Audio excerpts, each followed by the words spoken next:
ప్రభునందు ప్రియులకు క్రీస్తు యేసు వారి ఘనమైన నామములు శుభములు తెలియజేయుచున్నాం. ఈ దినం హెబ్రోన్ క్యాలెండర్ వాగ్దానము. ఈ రాజు నీ ప్రభువు, అతడు నీ సౌందర్యమును కోరినవాడు, అతనికి నమస్కరించుము. కీర్తనల గ్రంథం 45వ కీర్తన 11వ చరణంలో దేవుడు ఈ మాటలు మనకు తెలియజేస్తూ ఉంటున్నాడు. ప్రియమైనటువంటి దేవుని ప్రజలారా, మరి ఆయన రాజులకు రాజును, ప్రభువులకు ప్రభువును, ఆకాశములు మహాకాశములు పట్టజాలని దేవుడునై ఉంటున్నాడని దేవుని వాక్యం సెలవిస్తుంది. దేవుడు సంఘం యొక్క అంతరంగం యొక్క స్వభావమును సౌందర్యంగా ఆయన కోరుచూ ఉంటున్నాడు. పేతురు రాసిన మొదటి పత్రిక 3వ అధ్యాయంలో దైవజనుడు పేతురు గారు వ్రాస్తూ అంటున్నాడు, మీ యొక్క అంతరంగ స్వభావం దేవునికి అలంకారముగా ఉండును అంటున్నాడు.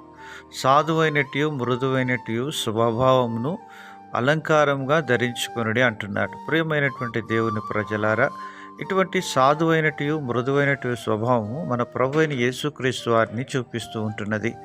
అలాంటి స్వభావము మరి మన పితరులైనటువంటి దైవజనురాలు సహోదరి రూతు దైవజనురాలులోను, అలాగున ఎస్తేరు దైవజనురాలును మనం చూడగలుగుతుంటున్నాం. ఇలాంటి అంతరంగ స్వభావం మనము అలంకారంగా ధరించుకున్నప్పుడు పరలోకపు రాజు యొక్క దయను సంపూర్ణంగా మనం పొందుకునే వారంగా ఉంటాం. అలాగున మనం కూడా కలిగి ఉండాలని దేవుని వాక్యము సెలవిస్తూ ఉంటున్నది. 95వ కీర్తన 7వ చరణంలో కీర్తనకారుడు ఈ మాటలు తెలియజేస్తున్నాడు. రండి, నమస్కారం చేసి సాగిలపడుదము, మనలను సృజించిన యెహోవా సన్నిధిని మోకరించుదము. నేడు మీరు ఆయన మాటను అంగీకరించిన యెడల ఎంత మేలు అని మాట్లాడుతూ ఉన్నాడు. ప్రియమైనటువంటి దైవజనమా, ఆయన మాటను మనం అంగీకరించినప్పుడు మనము మేలును స్వతంత్రించుకునే వారంగా ఉంటాం. మనము దీవించబడతాం, అనేకులకు దీవెనకరంగా ఉంటామని దేవుని వాక్యము సెలవిస్తూ ఉంటున్నది. దేవుడు మన యొక్క జీవితంలో మనల్ని ఆధ్యాత్మికమైనటువంటి సౌందర్యవంతమైనటువంటి రూపంలోనికి తీసుకొని రావడానికి మన యొక్క జీవితంలో ఆయా రకాలైనటువంటి శ్రమలు, కష్టాలు, బాధలు, ఇరుకులు, ఇబ్బందుల గుండా దేవుడు మనల్ని తీసుకొని వెళ్తూ ఉంటున్నాడు.